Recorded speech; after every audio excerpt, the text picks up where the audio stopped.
Buenas noches con todos. El tema que corresponde ver el día de hoy es el tema de la sensación y la percepción, que en realidad son los primeros temas que se aborda dentro del campo de los procesos cognitivos. ¿Por qué? Porque como ya habíamos hablado anteriormente, la psicología es esa ciencia que estudia prácticamente los procesos mentales, los procesos psíquicos, pero además también estudia cómo se manifiesta, se expresa estos procesos psíquicos por medio de qué? De la conducta, del comportamiento. De ahí que eso también estudia. Ahora, habíamos comentado que en la psicología hay tres tipos de procesos que puede estudiarse en el ser humano. Los procesos afectivos, que es todo aquello relacionado con los estados de ánimo, es todo aquello relacionado con los sentimientos, con las emociones, las pasiones. También teníamos a los procesos conativos. Ahí se estudiaba lo que vendría a ser a la voluntad y a la motivación. En el caso de los procesos cognitivos, son los procesos relacionados al conocimiento, al cómo es que conocemos la realidad, la procesamos. Y el nivel más básico de los procesos cognitivos son estos que vamos a ver el día de hoy, sensación y percepción. Entonces, ¿qué es la sensación y percepción? Ambos son procesos cognitivos básicos, son procesos cognitivos muy básicos. En especial la sensación. ¿Por qué? Porque la sensación va a consistir prácticamente en captar estímulos del exterior de manera desorganizada, de manera aislada. En cambio, la percepción ya es el segundo paso de la sensación, porque, después de la sensación. ¿Por qué? Porque la percepción consiste en organizar esos estímulos aislados que hemos captado y que han sido conducidos prácticamente por una vía aferente y han llegado hasta lo que vendría a ser el centro nervioso. La percepción se va a encargar de organizar todos esos estímulos desorganizados y además de una vez que los organizan, los va a interpretar en base a qué, en base a nuestras vivencias, en base a nuestras experiencias, el cómo sentimos, en base a las cosas que hemos pasado y todo ello. Y una vez de eso va a discriminar. ¿A qué se refiere el proceso de discriminar? Va a diferenciar un estímulo de otro, por más que algunos se parezcan. Ejemplo, en el caso de la percepción, mira, por ejemplo, tú diferencias mi mano derecha y mi mano izquierda, por más que las dos sean iguales. ¿A qué se debe ello? Gracias a la percepción. La percepción. La percepción interpreta y discrimina. La discriminación en el proceso de la percepción tiene que ver con saber diferenciar dos aspectos por dos objetos o dos entes por muy parecidos que sean. Diferencio en mi puño derecho y mi puño izquierdo. A ver, vamos ahora sí a abordar. Ambos son procesos cognitivos. Eso es lo que vamos a ver el día de hoy. Listo, comenzamos. Primero, comentarte, ¿no? Hay que conocer algunos conceptos básicos. Primero, ¿qué es la sensación? Siempre cuando inicies un tema, pregúntate por el qué es, para que tú sepas definir. Una vez que tú sabes definir el tema, ya puedes estructurarlo con ejemplos y también los siguientes pasos. Por ejemplo, ¿qué es la sensación? A la sensación se le puede definir, se le puede conceptualizar, se le puede precisar de esta manera, como está aquí en la diapositiva. Proceso psíquico cognitivo. Psíquico, porque ocurre en la mente, mediante el cual un sujeto capta cualidades o características aisladas de un estímulo. Ese es el concepto preciso. ¿A través de qué? De receptores sensoriales, sin que tenga un significado, y son nuestras primeras impresiones que tenemos de la realidad.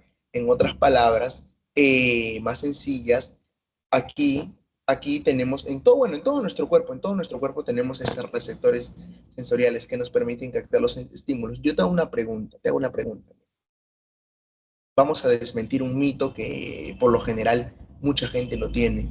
¿Dónde hay más neuronas? ¿Dónde hay más neuronas? ¿En qué parte del ya, mira, ¿en qué parte del cuerpo tenemos neuronas? ¿En qué parte del cuerpo tenemos neuronas? Tú que me vas a responder, el cerebro, ¿verdad? El cerebro, ya, eso es un mito. No solo en el cerebro tenemos neuronas, en todo nuestro cuerpito, en todo nuestro cuerpo tenemos neuronas. Ah, ya, profe. Y entonces, si en todo nuestro cuerpo tenemos neuronas, entonces no solo en el cerebro, correcto. Déjame decirte que el cerebro es el órgano que, bueno, todo lo que es sistema nervioso abarca la mayor cantidad de neuronas, el encéfalo abarca todo lo que es la mayor cantidad de neuronas, pero en realidad en todo nuestro cuerpo hay neuronas. A esas partes que tienen neuronas en el cuerpo se les llama partes o porciones inervadas. Cada vez que tú escuches de ahora en adelante el término inervado, significa de que hay neuronas. Ahora, hay algunos tipos de neuronas que son neuronas especializadas. Estas neuronas especializadas, ¿de qué se van a encargar? Estas neuronas especializadas van a ser receptores. ¿Receptores para qué? Para captar determinados estímulos. Por ejemplo, si yo tengo mucho calor, ¿a qué se debe? A unos receptores llamados termorreceptores. ¿Por qué? Porque captan la temperatura del medio ambiente. Por ejemplo, si yo ahorita agarro y aplasto mi mano, hay presión, estoy golpeando mi mano, hay presión. ¿A qué se debe ello? También a unos receptores llamados los mecanorreceptores. Bueno, y también unos corpúsculos llamados los corpúsculos de Pacini, que son los que captan la presión. Ahora, por ejemplo, si tú ahorita estás escuchando mi voz, ¿a qué se debe ello? Gracias a que en tu órgano de Corti, en el oído interno, hay hay receptores que captan ello. ¿Y cómo se llaman esos receptores? Fonoreceptores. Ah, ya, ya. Por ejemplo, imagínate que yo ahorita estuviera comiendo un helado o estuviera comiendo algo. Y pucha, digo, este helado como que no me gusta mucho porque no es mi sabor favorito, así que bueno, ya lo paso, no importa, porque ahorita está haciendo calor de repente. Ya, ese sabor de que a mí me gusta, no me gusta, de que lo siento agradable, ya, eso se debe a sustancias químicas. Y esas sustancias químicas son captadas ¿por quién? Por receptores que tenemos en la lengua. ¿Cómo se llama eso? Quimiorreceptores. Y así, vamos a profundizar un poco más y hablar de otros tipos de receptores también. Listo. ¿Qué es un estímulo? Un estímulo prácticamente se define así, como la energía física o química que actúa sobre el organismo y es capaz de excitar un receptor sensorial. En otras palabras, el estímulo es todo aquello que nos afecta a nuestros receptores sensoriales, pero además el estímulo tiene que ser lo suficientemente intenso para que pueda, en alguna medida, excitar al receptor. Porque si el estímulo no es lo suficientemente intenso, créeme que el receptor no va a estimularse, no va a estimularse. Tiene que ser lo suficientemente intenso. Por ejemplo, para que me entiendas, ¿qué es esto de suficientemente intenso? Imagínate que ahorita una mosca estuviera pasando por aquí. Tú la sentirías con sus patitas, ¿verdad? Pero no es lo mismo que una mosca esté pasando por aquí a que yo, por ejemplo, ponga mi mano así. Lo siento con mayor intensidad. ¿Por qué? Porque el estímulo es más intenso. Es más intenso. En cambio, una mosca, el estímulo no sería tan intenso, ya. Lo mismo. A esa sensación para poder captar un estímulo se le llama umbral. Umbral. Que lo vamos a ver más adelante, sí, pero ya te voy adelantando. De ahí que cuando llegue el estímulo es captado por los receptores, pero además, como es captado por los receptores, los va a excitar, los va a excitar. Va a haber como un proceso de alteración biológica en los receptores. Bueno, en eso más que todo consiste. Mira. El estímulo es la energía físico-química que actúa sobre el organismo y es capaz de excitar un receptor sensorial. Ya te lo comenté, como la luz que actúa en la visión, las ondas sonoras en la audición, la presión o temperatura en el tacto y las sustancias químicas en el gusto y olfato. El día de hoy también vas a aprender algo muy interesante, de que no solamente están los sentidos típicos que tú conoces, los sentidos típicos que tú conoces. Tú conoces 5, ¿verdad? Ya el día de hoy vamos a ver 3 sentidos más. A ver, ¿qué es el receptor? Ya te lo comenté, es una célula nerviosa especializada que capta el estímulo y además también lo recepciona. Y además, algo bien interesante de los receptores que te había comentado es que al ser células especializadas no solamente van a captar el estímulo y ya, ahí quedó, sino que esa información del estímulo, ¿qué es lo que va a hacer? Es transformada. ¿Y cómo va a ser transformada a qué? Va a ser transformada a impulso nervioso, a impulso nervioso. Y el impulso nervioso va a viajar hasta el centro nervioso. ¿Cómo se llama ese proceso de viaje, profesor? Ese proceso de viaje se llama sección conductora, simplemente. Es la sección conductora por medio de las vías aferentes. Así nada más de sencillo. Ah, ya, ya. Entonces, cuando el receptor capta el estímulo y el estímulo se convierte a impulso nervioso, a ese proceso se le llama transducción y que el impulso nervioso viaje hasta el centro del cuerpo, ¿cómo se llama todo ese proceso mientras el estímulo viaja hasta el centro del cuerpo? Se le llama sección conductora. Sección conductora, ¿por medio de qué? De vías aferentes. Ahora, tú miras, vías aferentes, ¿qué es esto? No sé si recuerdas, pero esto ya lo habíamos comentado, pero te lo voy a decir de repente si no tienes conocimiento sobre el sistema nervioso, te lo voy a comentar. Mira, De manera básica y sencilla, hay tres tipos de neuronas que tenemos en nuestro cuerpo. Neuronas aferentes, neuronas eferentes y neuronas integradoras. Tres. Aferentes, eferentes e integradoras. Ahora, préstame atención a esto, a lo que te voy a comentar, que es muy importante para que entiendas literal todo el tema. Las neuronas aferentes captan los estímulos de afuera. Llegan al centro nervioso y las neuronas eferentes son aquellas que emiten movimiento. Por ejemplo, imagínate, ahorita está agarrando y siento que me pica la partecita de aquí, la porción de acá, la porción de acá. Me pica, me pica. Y yo agarro y llega un estímulo aquí, me está picando y por medio de ese estímulo de picazón, por medio de quién llega, por medio de mis neuronas aferentes, el estímulo viene de afuera, viaja al centro nervioso. Y el centro nervioso emite una respuesta, esa respuesta es motora. Ya voy a rascarme la parte de acá que me está picando. Ya. Ese movimiento a qué se debe, ese movimiento, esa parte motriz a qué se debe, gracias a que tenemos neuronas motoras. Entonces tenemos dos tipos de neuronas, aferentes que captan sensaciones y las eferentes que son las que generan movimiento, la parte motriz. Y me dijiste tres, falta las integradoras, ya. Las neuronas integradoras son aquellas que unen. ¿Unen a quién? A la neurona motora con la neurona aferente, que se encuentran en el centro nervioso, las unen, las conectan. Ya, la neurona aferente trae información del exterior. Esa información se llama centrípeta, viene de afuera hacia adentro. Y la respuesta que yo voy a emitir se llama información centrífuga, porque es de adentro hacia afuera.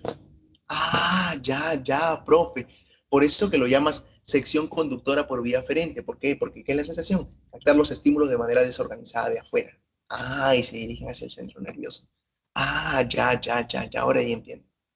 Listo. Pasemos a lo siguiente. Mira, aquí te menciono algunos receptores que ya te había hablado antes. Por ejemplo, en la retina, la retina tenemos fotorreceptores.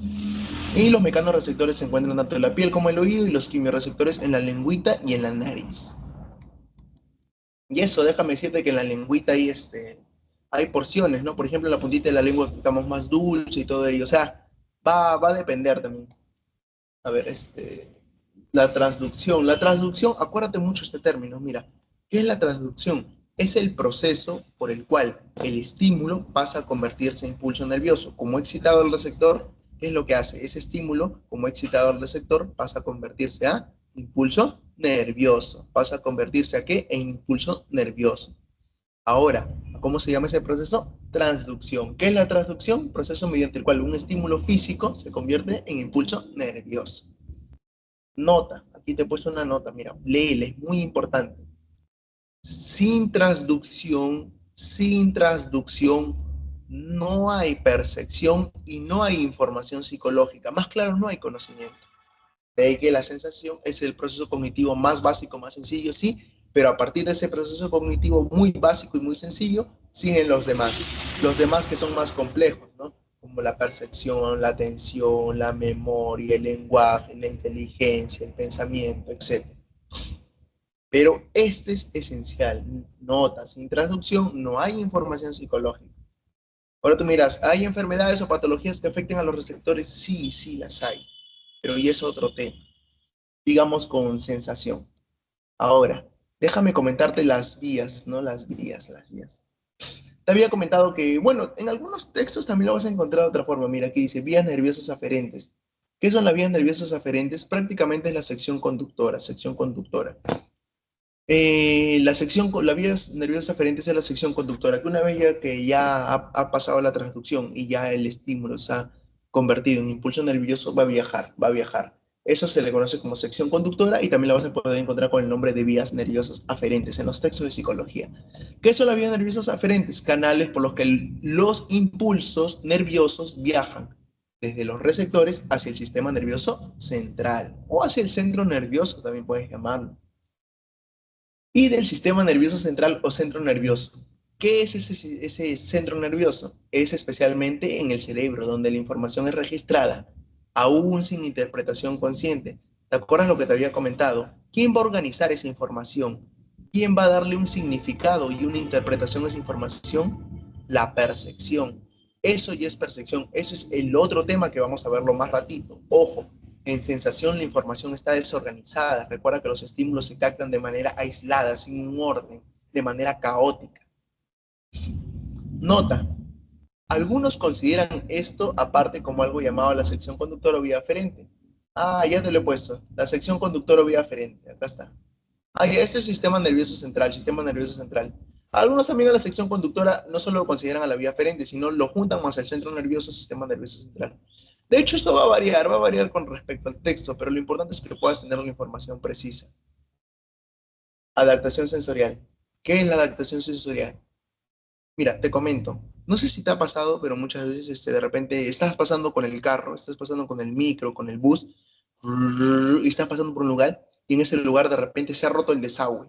Y tú dices, pucha, huele feo, o sea, está la cloaca, las ratas, sale el olor del desagüe de las tuberías que se han roto. Pucha, como que huele a agua bombada, así dices, ya, ya. Pero de ahí un momento al otro, mientras el carro va pasando, como que sientes que te adaptas. Bueno, huele mal, pero ya no tan feo. Eso se llama adaptación sensorial, que muchas veces los receptores tienden a adaptarse a los estímulos. Mira, de ahí que adaptación sensorial se define como el proceso por el cual los receptores sensoriales disminuyen su respuesta ante un estímulo constante o prolongado. Te pongo otro ejemplo. No sé si te ha pasado, por ejemplo, cuando tú estás durmiendo, y bueno, yo duermo con la luz apagada. Se sobreentiende que tal vez muchas personas duermen con la luz apagada. Y cuando prendes la luz al día siguiente, escucha como que el ojo, abres uno, abres el otro, de ahí como que todavía no se adapta bien. Pero pasan algunos segundos y ¡pum! Ya se adaptó. Adaptación sensorial. Ya, ya, ya, ya. Bueno, ahora aquí tenemos un esquema resumen. Mira, este es un esquema resumen. Primero tenemos el estímulo, puede ser el estímulo físico-químico, de ahí el receptor, que es la célula nerviosa especializada, de ahí pasa la transducción, que la transducción recuerda que es el proceso por el cual se convierte el estímulo en impulso nervioso, de ahí pasa por la sección conductora o vías nerviosas, de ahí llega al cerebro, y a todo ese proceso se llama sensación. ¿Qué es la sensación? Aquí te he hecho un esquema, resumen. Sencillito, ¿verdad? A ver, vamos con los límites de las sensaciones. Mira, aquí te voy a comentar algo bien interesante. ¿Por qué? ¿Te acuerdas que te había dicho de que si el estímulo no es lo suficientemente intenso, no va a poder excitar el receptor y no va a haber alteración biológica en el receptor y por lo tanto no se va a seguir el proceso? Ya. ¿A qué se debe ello? A un término, acuérdate este término, umbral, umbral, umbral. ¿Qué es un umbral? Prácticamente es el límite de las sensaciones. Hay un límite máximo en el que puede soportar los receptores y hay un límite mínimo. Mira, es el umbral se define como el límite de las sensaciones o también el límite de intensidad a partir del cual un estímulo puede ser detectado. Eso es un umbral. Ahora, déjame decirte que hay tres tipos de umbrales. Hay un umbral mínimo, hay un umbral máximo y hay un umbral diferencial. El umbral mínimo también lo vas a encontrar con otros nombres, como por ejemplo umbral absoluto. Mira, este umbral mínimo, ¿en qué consiste? Primero te doy el ejemplo y de ahí ya te digo el concepto, porque el concepto está ahí, lo puedes leer. Mira, a ver, mira, tú imagínate de que estás pasando por un lugar y sientes que escuchas algo, una música, sientes como que una especie de música escuchas, pero no sabes diferenciar qué letra es, a qué se debe ello, a que el estímulo no es lo suficientemente intenso. A eso se le conoce como umbral mínimo, umbral absoluto. Mira, ¿qué es el umbral mínimo, umbral absoluto? Es la intensidad más baja, más pequeña de un estímulo que puede ser captado, que puede ser captado. Es la intensidad más baja, la intensidad mínima por el cual un estímulo puede ser captado. Como por ejemplo lo que te he dicho, pasas por un lugar y escuchas la música que tú la reconoces, pero muy bajito, una tonalidad mínima se escucha, pero la puedes captar. Aquí hay otro ejemplo, mira, aquí hay otro ejemplo. Ver la luz de una vela a gran distancia en la oscuridad. A ver, estimulación capaz de producir una sensación ya. Vamos con el umbral máximo, el umbral máximo. El umbral máximo es todo lo contrario, es la intensidad más alta que un estímulo que puede, más alta de un estímulo que puede ser captada sin producir daño o saturación. Ejemplo, para que me entiendan. ¿Has sido un concierto alguna vez? O de repente en casa, o el vecino ha puesto música a todo volumen con un parlante y el parlante es tan fuerte, pero tan fuerte que llega un momento en el que ¡pum!, los receptores como que se bloquean, ya no escuchan nada, por así decirlo. O sea, como que ya hay un límite hay un hasta aquí nomás. O sea, los receptores prácticamente no pueden captar más, más del el límite, por así decirlo, al que están determinados. De ahí que hay un umbral máximo. Si hay un umbral mínimo, hay un umbral máximo, que es todo lo opuesto. Por ejemplo, un ruido tan fuerte que causa dolor en el oído. Causa dolor en el oído. Y bueno, hay otro concepto más que es el umbral diferencial. Es la mínima diferencia que existe entre dos estímulos para provocar un cambio de sensación. Te doy un ejemplo. Bueno, ahí está el ejemplo, ¿no? Un peso es mayor que otro. Imagínate que aquí te digo carga 10 kilos de azúcar y aquí te digo carga 9,7 kilos de azúcar. Y aquí 10 kilos de azúcar y aquí 9,7 kilos de azúcar. ¿Vas a notar la diferencia? No. ¿Por qué? Porque prácticamente es lo mismo, casi es lo mismo. ¿Cuándo vas a notar la diferencia? Cuando yo diga que hay 9 kilos y aquí 10. Yo te voy a decir, ¿cuál pesa más? Ah, este un poquito más, un poquitito más voy a decir. ¿Por qué? Porque hay un kilo de más. Ya, esa diferencia para poder notar entre dos estímulos se llama así umbral diferencial. Es la mínima diferencia que existe para poder diferenciar dos estímulos. Esto lo había hecho la escuela psicofísica, psicología, ¿no? Como Fechner y Weber. Y ahí había hecho una especie de fórmula y todo ello. Pero bueno, aquí está prácticamente lo que te comento, ¿no? El escalamiento psicofísico de Fechner. Listo. Ahora ya para culminar el tema de sensación y pasar a lo que es percepción, vamos a ver lo que vendría a ser los receptores que te comenté, los receptores. Mira, aquí te he puesto estímulo, aquí te he puesto receptor, aquí te he puesto el tipo de sensación y un ejemplito, como para que no te pierdas. ¿El estímulo cuál es? La luz. ¿Cómo se llamaban las células nerviosas especializadas de mi retina? Fotorreceptores. ¿Cuál es el tipo de sensación? La visión, el órgano de la visión. ¿Qué es lo que se produce, por ejemplo? Ver un color. Atrás que ves, mi pared es verde, ¿verdad? Mi parexita es verde, verde, claro. ¿El estímulo cuál es? Las ondas sonoras. ¿El receptor cuál es? Que se encuentra en tu órgano de Corti. Los fonorreceptores, que es lo que captan el sonido, la audición que es lo que capta el sonido, las ondas sonoras que llegan. ¿Y qué es lo que se produce, por ejemplo, el escuchar música? Y en este caso sería, por ejemplo, que tú estás escuchando mi voz. Gracias a qué se debe a los fonorreceptores y a las ondas sonoras que viajan. Hay otro, el estímulo ¿cuál es ahora? La presión. El receptor ¿cuál es? Los mecanorreceptores.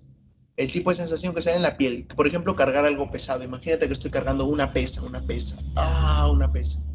Ahí estoy cargando algo con mucha presión. Ahí donde ¿qué actuarían mis mecanorreceptores?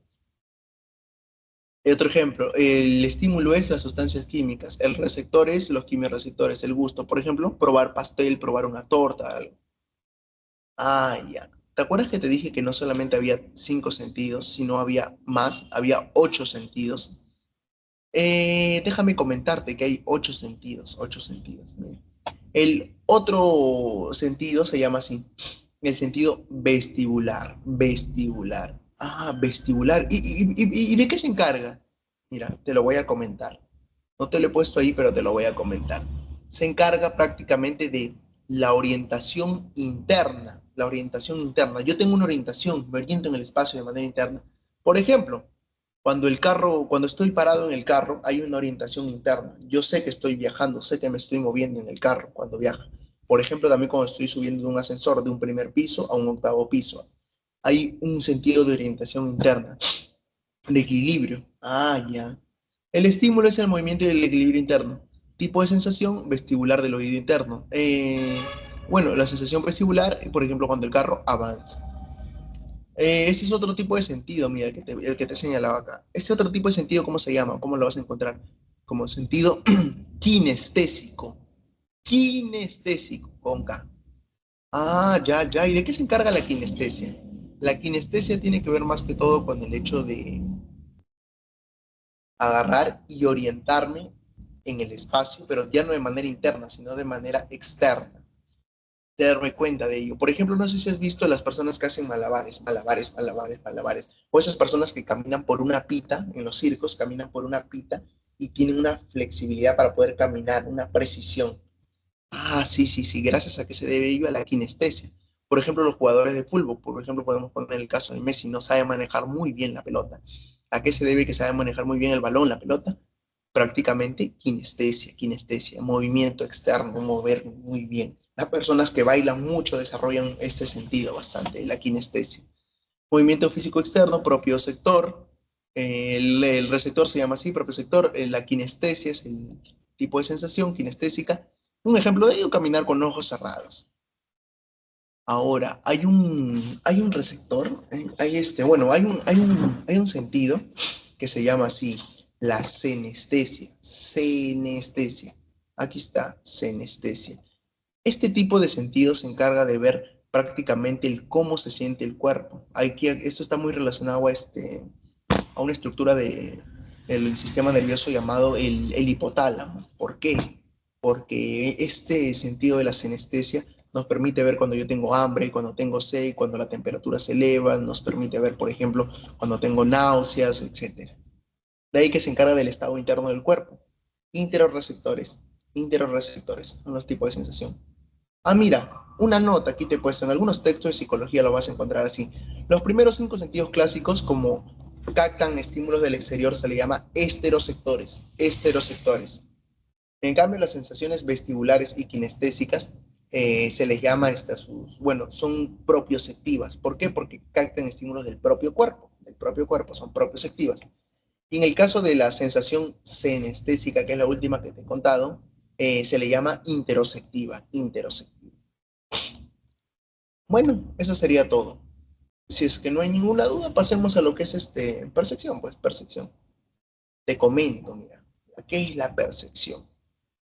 La percepción, como te había dicho en un principio, es la segunda fase, el segundo aspecto, el segundo periodo. Después de la sensación viene otro proceso cognitivo, ¿qué? La percepción. Es como el segundo pasito, la segunda escala dentro del conocimiento, dentro de lo que abarca este proceso cognitivo. Otro datito, mira, la sensación es un proceso ascendente porque capta estímulos del exterior, ¿recuerdas? La percepción es un proceso descendente, descendente, del centro nervioso hacia afuera, descendente. Ese es otro dato que no está ahí. Aquí ahora sí te comento te comento el concepto directo, que es la percepción, proceso cognitivo que organiza, e interpreta la información sensorial en función de la experiencia vivida del sujeto. De modo que aquí en la percepción va a jugar mucho el rol de cómo es que te sientes, cómo es que vives, las condiciones sociales en las que has nacido, va a depender mucho de la familia con la que te has criado, las relaciones que tienes a tu alrededor, amicales, etcétera. Aquí depende las vivencias del sujeto. Mediante este proceso el sujeto le asigna un significado sensorial, un significado a la información sensorial. De modo, como te dije antes, la información que llega del exterior está aislada, desorganizada, pero con el proceso de la percepción yo le doy un significado, un sentido en otras palabras. Si tú te preguntarás, ah, ya, ¿por qué el hombre siempre está en constante búsqueda, en la búsqueda de un sentido? ¿Gracias a qué? A que tiene percepción, le da un significado, un sentido. La percepción tiene tres funciones, te las había comentado. Mira, solamente acuérdate esto. Percepción tiene tres funciones. La percepción tiene tres funciones. Percepción, tres funciones. Ahora sí te las menciono. ¿Cuáles son? La integración, la interpretación y la discriminación. Ya te las había dicho, pero sé que de repente te has olvidado. Te comento. A la integración, que es la primera función de la interpretación, también la vas a poder encontrar en algunos textos como el nombre de organización, organización. Porque ¿en qué consiste la integración? En organizar esos estímulos aislados, darle un significado, es el segundo pasito. Y tercero, el diferenciar, diferenciar algunos objetos. Pero vamos con el primero. La integración también se le llama organización. ¿En qué consiste? Mira, proceso que permite unir un conjunto de sensaciones. O sea, toda la información que ha llegado, que ha llegado por medio de las sensaciones hasta el centro nervioso, las unes, las integras para formar un percepto. ¿Qué es un percepto? Imagen o representación que se forma en la conciencia. ¿A partir de qué? De los estímulos sensoriales. Nada más. El percepto va a ser como el producto, aquello que se ha formado a partir de organizar la información. Ahora, hay dos tipos de perceptos, ¿no? Bueno, no, disculpa, dos tipos de integración, dos tipos de organización. Y te lo digo así de manera sencilla. Si tú utilizas un solo sentido, se le llama unimodal. Y si tú utilizas varios de dos a más sentidos, se le llama multimodal. ¿Qué es esto de unimodal y multimodal? Te voy a dar ejemplos. Imagínate que nuevamente estás pasando por un lugar y de lejos escuchas una música y tú dices, esa música yo la reconozco. Yo he escuchado esa música. ¿Cuántos sentidos estás usando para... ¿Estás viendo? ¿Estás olfateando? ¿Estás saboreando? No, estás tocando, no, solamente utilizas un sentido. O solamente estás utilizando el sentido de él, el sentido auditivo, ¿verdad? Y como solo estás utilizando un sentido, se le llama unimodal. Unimodal. En cambio, si utilizas de dos a más sentidos, se le llama multimodal. Por ejemplo, ver y escuchar a una persona mientras habla. Ahorita tú estás haciendo integración multimodal. O también algunos textos lo vas a poder encontrar con plurimodal, que es lo mismo, plurimodal, multimodal. Ahora, interpretación. ¿En qué consiste la interpretación? En darle un significado, en darle un sentido. Es la imagen o representación mental a la que le damos un significado basándonos en la experiencia previa vivida, en el contexto y las expectativas, ¿no? Por ejemplo, si yo ahorita te estoy hablando y tal vez tú fueras creyente, me dirías, oh, gracias a Dios que encontré este video. ¿A qué se debe tu percepción? Pero de repente, si tal vez fueras una persona más científica, una persona que de repente le gusta investigar, leer, tú dirías, ah, encontré este video gracias a que investigué, gracias a que estuve buscando información. Ah, ya, ya. Eso es percepción, ¿eh? Eso es percepción y para ser más preciso, ese es el acto de interpretar. Interpretar. ¿Qué es la discriminación? Capacidad de poder distinguir o diferenciar un objeto de otro por más que estos sean similares. Por ejemplo, imagínate que aquí tengo un lapicero y aquí un lápiz. Los puedes diferenciar por más que sean similares. ¿Gracias a qué? Al proceso de la percepción llamado discriminación, que es una de sus funciones, saber diferenciar objetos. Nota, el percepto que te había comentado es el resultado final, el producto representación mental que resulta de la organización, integración, interpretación de la información sensorial durante la percepción. Mira la imagen, él ve un 6 y él ve un 9. Te puedo dar otro ejemplo aquí.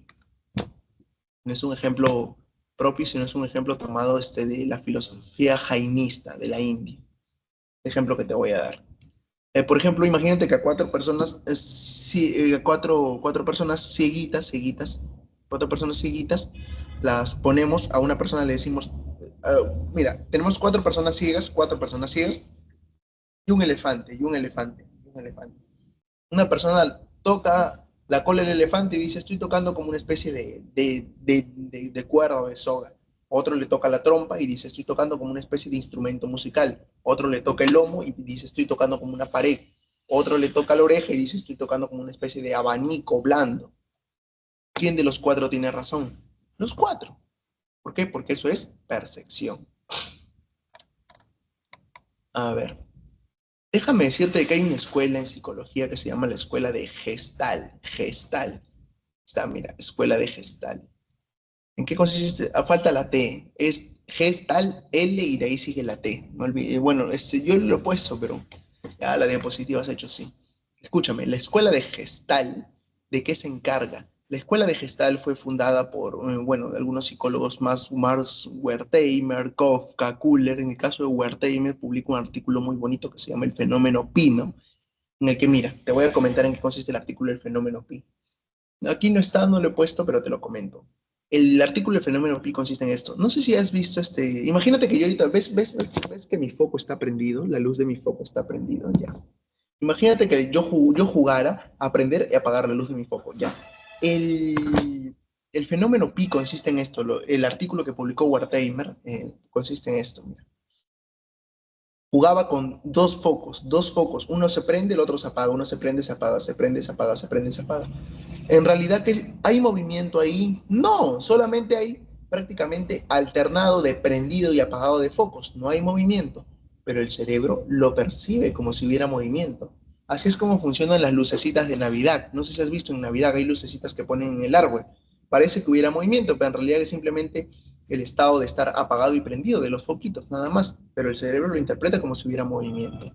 Ah, ya, ya. Por eso que esto utiliza mucho lo que vendrían a ser los comerciales, los carteles que ves, las publicidades y todo ello, prefieren carteles con movimiento, ¿no? Como digo, con lucecitas que se prenden y se apagan, como para que generen movimiento. Ah, ya. En eso consistía el artículo del fenómeno pi. Ahora, vamos a comentar, pues a comentar. ¿Qué son los principios de la percepción? Son reglas psicológicas que explican cómo el sistema perceptivo organiza e interpreta los estímulos sensoriales para formar percepciones coherentes y significativas. En otras palabras, son reglas simplemente, son reglas psicológicas para poder entender cómo es que el sujeto interpreta, cómo es que organiza y discrimina la realidad. Eso es lo que te había comentado que era percepción, como... y bueno, para ello estos fundadores de la escuela de Gestalt descubren leyes que se les llama las leyes de la percepción. ¿Qué son las leyes de la percepción? Principios que describen la organización de los estímulos de la experiencia perceptiva. ¿A qué escuela pertenece? A la escuela de Gestalt. Como te dije, Wertheimer, Kafka y Kuller son sus representantes. Aparte que ellos también destacan bastante en el aprendizaje, ¿no? Ellos hablan bastante del aprendizaje súbito o insight. Pero bueno, esa es otra historia. Te comento que también la escuela de Gestalt, esta escuela de Gestalt, también algunos libros de psicología la vas a poder encontrar con el nombre de Escuela de la Organización, porque Gestalt significa como forma, organización o configuración. Ahora sí, vamos con la primera ley, ley de cierre o completamiento también se llama. ¿En qué consiste? Tendencia a percibir formas incompletas como si fueran completas o cerradas. Por ejemplo, ¿qué ves aquí? ¿Qué ves aquí? ¿Qué ves aquí? ¿Qué ves aquí? Un triángulo, ¿verdad? ¿Qué ves en la diapositiva? En la derecha un triángulo. Pero en realidad no es un triángulo, son solamente figuras que tu cerebro automáticamente las tiende a cerrar, las tiende a completar. Por ejemplo, en el rojito, ¿qué ves en el rojito? Si tú has jugado el juego de Mario Bros, ¿qué estás viendo? La carita de Mario Bros, pero en realidad no hay ninguna carita, tú lo estás como tendiendo a completar. Todos estos son ejemplos del principio de, bueno, la ley de cierre. Acá tenemos otra vendría a ser otro ejemplo. La ley de pregnancia, o también llamado la ley de la buena forma, en que consiste en tendencia a percibir las formas de las maneras más simples, estables y organizadas posibles. ¿Te acuerdas que te dije que en la percepción juega mucho nuestras vivencias? Por ejemplo, aquí. En la segunda figura, en la rojita, olvídate, la rojita, mira, te he puesto esta figura, parece una sonrisa, pero también parece en realidad son simplemente los vasitos las botellitas de Coca-Cola apilada de una forma que pareciera que fuera una sonrisa, ¿no? Parece que fuera como si hubiera dos dientes, ¿no? Los maxilares superiores y los maxilares inferiores y ahí estuvieran los dientes, ¿no? Pero bueno, aquí al costado, mira, tú me dices, ¿qué ves? Ah, ahí yo veo un rombo, veo un rombo. Veo, o no, no es un rombo, es un diamante. Sí, pero también hay dos letras K, las dos letras K, ¿ves? Dos letras K ahí. O también hay dos M's, una M volteada y una M derecha. Una M volteada y una M derecha. O también hay una W volteada y una M, puedes decir. De ahí que eso va a depender mucho de tu percepción, ¿no? Eso es pregnancia, buena forma. Vamos con la otra ley, la ley de semejanza. ¿En qué consiste? En agrupar la tendencia a agrupar o juntar objetos que son similares, ya sea en sus características como forma, color, tamaño, textura. Por ejemplo, mira, aquí tendemos a ver primero los negritos o primero los blanquitos, pero los juntamos por ejemplo por colores en la figura de arribita. Y hay varios ejemplos, los rojitos pues, tenemos a juntarlos, ahí también los negritos con los negritos, así. Ley de semejanza. ¿Por qué? Porque se parecen en color o bien porque son círculos y todo ello. A ver, ley de proximidad. La ley de proximidad consiste en, como su mismo nombre lo dice, es algo lógico. Agrupar los objetos más próximos, los que están más cercanos unos a otros, los más próximos entre sí. Elementos que se encuentran más cerca o próximos entre sí los tendemos a agrupar, en el que tienden a percibirse como un mismo grupo. Aquí están los ejemplos. Aquí están los ejemplos. Ley de figura y fondo, mira, esta ley es muy interesante porque dice que por lo general el ser humano tiende a captar más que todo la figura, o sea, tiende a captar lo superficial y después ya se fija en el fondo, en lo más profundo. Por ejemplo, aquí en la segunda figura, ¿qué puedo ver? Un pingüinito, pero también puedes ver el rostro de una persona. Aquí a la derecha, ¿qué puedes ver?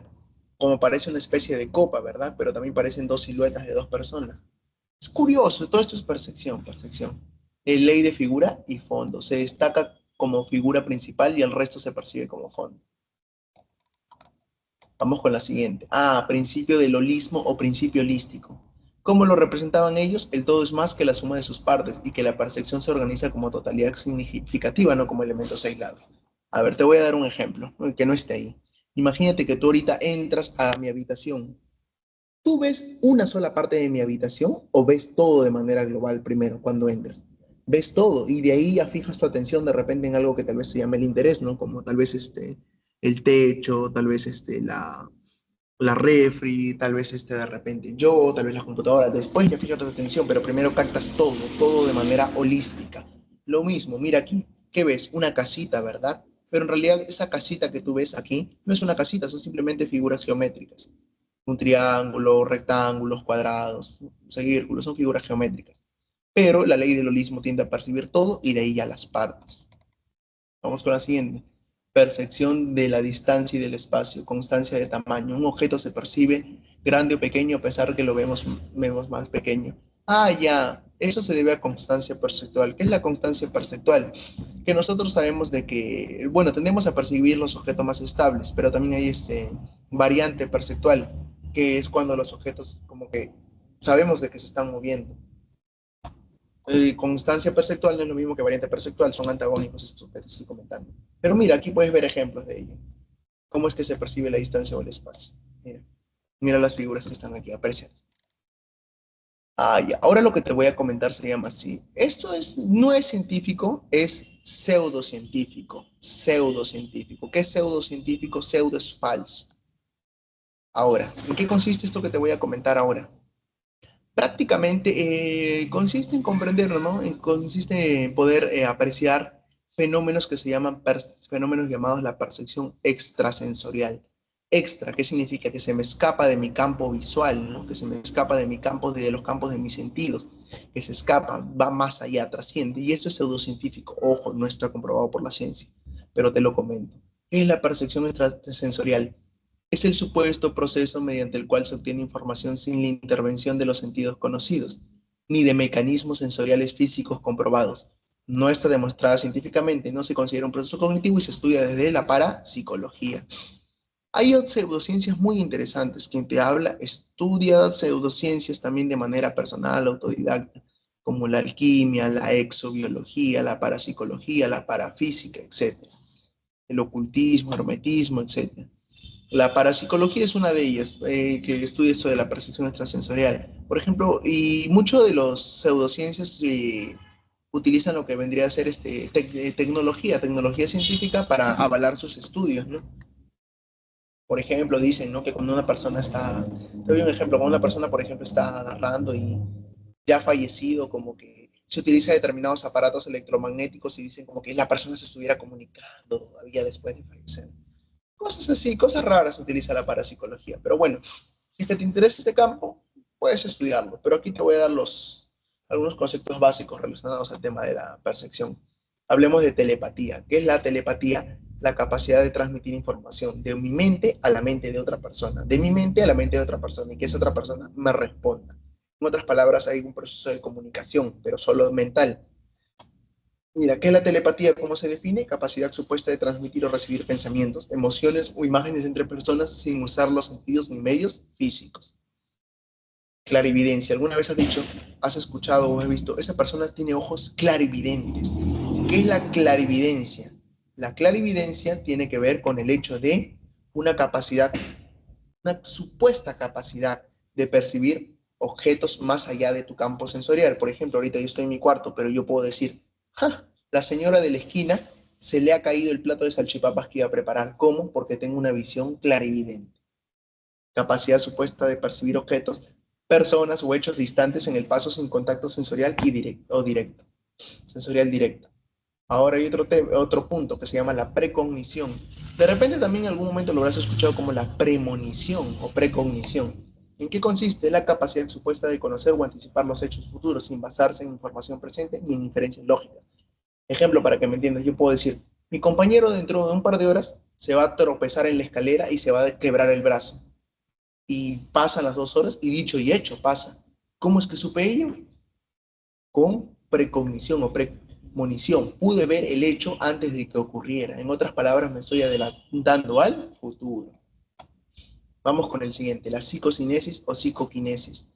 ¿En qué consiste ello? Es la supuesta capacidad de influir o modificar objetos físicos o sucesos materiales mediante la mente, sin intervención física directa como mover objetos con el pensamiento. En otras palabras, imagínate que solo con mi mente, pudiera agarrar, levantar esto, sin que mi mano esté ahí, pudiera levantar este objeto, tirarlo, moverlo, incluso destruirlo, como solo con mi mente. Con mi mente. En eso consiste la psicocinesis. Ahora sí, vamos a pasar en la parte final del tema. Las alteraciones de la percepción, alteraciones de la percepción. Mire, esto es muy bonito y muy interesante. ¿Por qué? Porque la percepción puede verse alterada. ¿Por qué? Por dos conceptos que te voy a mencionar aquí, la ilusión y la alucinación. Primero ten en cuenta esto. Cuando yo te hable de ilusión, te estoy hablando de que hay estímulo, hay estímulo. En cambio, en la alucinación no hay estímulos. La persona ve objetos donde no hay nada, escucha voces donde nadie le está hablando. Acá no hay estímulo. En ilusión sí hay estímulo, pero el estímulo puede ser distorsionado por el objeto mismo o por el sujeto. Mira, ¿qué es las alteraciones de la percepción que vamos a ver? Es la modificación o distorsión en la forma de percibir la realidad, en la cual los estímulos son captados o interpretados de manera inexacta o anormal, y pueden afectar la intensidad, forma, tamaño, tiempo, significado de lo percibido. Esas son las alteraciones de la percepción que vamos a ver el día de hoy. Te dije que vamos a ver dos, ilusión y alucinación, nada más. En ilusión hay dos tipos, si es que el sujeto distorsiona el estímulo o si es que el objeto como que prácticamente como que se prestara por sus cualidades o características a que sea distorsionado por el sujeto. Mira, la ilusión en qué consiste es una alteración de la percepción en la que existe estímulo real, hay estímulo, pero este es interpretado de forma distorsionada o errónea. O también se puede definir a la ilusión como percepción deformada del estímulo real. Mira, dije que había dos tipos de percepción, bueno, dos tipos de ilusión, disculpa. Por ejemplo, no sé si te ha pasado que tú agarras y metes una cuchara al agua y parece en el agua como que se viera doblada. ¿A qué se debe eso? Eso se llama ilusión objetiva, mira. Es una distorsión perceptiva producida por las características del estímulo físico, la luz, la distancia, la forma, el contexto. Una cuchara dentro del agua parece estar doblada. El ejemplo. Ilusión subjetiva es una distorsión perceptiva dependiente del estado psíquico del sujeto, ya sea por sus emociones, sus expectativas, experiencia. Ejemplo, ver rostros, aquí te he puesto, ver rostros, veo caras, en las sombras, en las sombras. ¿A qué se debe eso? A que de repente la persona está asustada porque ha salido de ver una película de terror del cine y comienza a ver rostros en la sombra, ¿no? O por ejemplo, por un momento una persona cree que la están siguiendo. ¿Por qué? Porque anteriormente por ese lugar ya la habían acosado y todo ello, ¿no? Y bueno, la persona cree que me están siguiendo, porque al pasar por ese lugar. Ilusión subjetiva. Hay estímulos, sí, y de repente una persona está caminando por atrás, pero no es simplemente una persona que está de paso nomás. Pero la persona por miedo cree que la van a acosar, la van a seguir. O de repente por una mala experiencia. Ilusión subjetiva, te jugaron las emociones. Hay estímulos, en la ilusión hay estímulos, pero en la alucinación no hay estímulos. Y allá, y como en la alucinación, al no haber estímulos, eso ya es una alteración más grave de la percepción. Mira, ¿cómo se define la alucinación? Como una alteración de la percepción en la que no existe estímulo real, pero la persona percibe como si existiera ese estímulo, convivencia de la realidad. Ejemplo, escuchar voces cuando nadie te habla. Y aquí te he puesto más ejemplos para que puedas entender esto. Más ejemplos, mira. Las características, mira, de ilusión objetiva, de la ilusión subjetiva y de la alucinación. Aquí te he puesto más ejemplos, como para que no te equivoques. Las características, mira, ¿hay existencia de estímulo? En la ilusión objetiva sí hay estímulo. En la ilusión subjetiva también hay estímulo y en la objetiva también hay estímulo. En la alucinación no existe estímulo real. ¿Cuál es la causa principal? En el caso de la ilusión objetiva, las propiedades del estímulo. En el caso de la ilusión subjetiva, el estado psicológico del sujeto. Y en el caso de la alucinación, es la alteración del propio sistema perceptivo. La interpretación, ¿cuál es? Las características vendrían a ser la distorsionada por el estímulo, las otras distorsionadas por el sujeto y la alucinación es totalmente creada por la mente. Bueno, y aquí ya te he puesto ejemplos para que puedas entender, ejemplos, que los puedes leer con más calma, ¿no? En el caso de la ilusión objetiva, la distorsión o distorsión del estímulo, bueno, un palo dentro del agua, una línea horizontal que parece más larga que otra, del mismo tamaño por su contexto, ejemplos. Ilusión subjetiva también, ver un rostro, ya te puse, percibir figuras de animales o nubes, en nubes o texturas, etc. Y en la alucinación, como te dije, al no haber estímulos, escuchar voces, ver personas, animales y objetos donde no existen. Bueno, eso sería todo. Si es que no hay ninguna duda, ningún interrogante, bueno, eso sería todo de mi parte. Cualquier duda la puedes dejar en los comentarios. Eso es todo. Gracias.